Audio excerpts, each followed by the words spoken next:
იქნებ მოასწროთ თქვენ ამ დიდი საქმის გაკეთება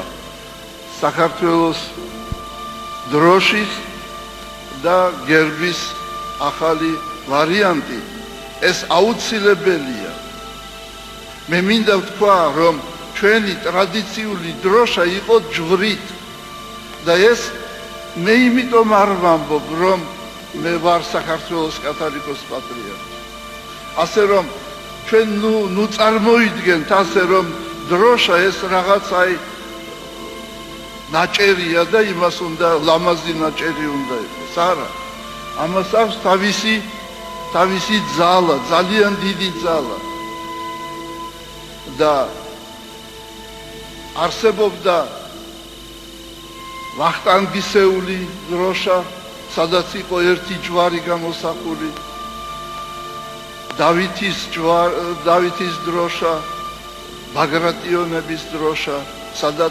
სადაც იყო 5 ჯვარი ერთი დიდი და პატარა 4 ჯვარი სხვათა შორის ბევრმა არ იცის რას ნიშნავს ეს 5 ჯვარი ეს არის 5 სამშჭვალი უფლისა იესო ქრისტესი ხელებზე ფეხებზე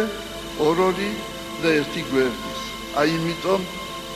ბაგრატიონებმა გამოსახეს ეს 5 ჯვარი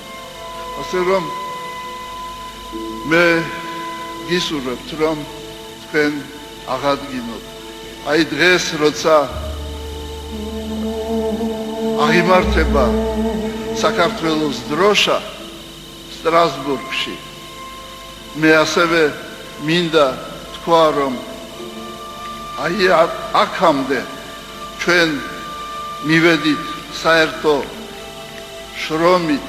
ჩვენი კულტურით ჩვენი დღევანდელი დღით და მე დასასრულს მინდა დავლოცო პარლამენტი და თქვენთან ერთად დავლოცო სრულიად საქართველო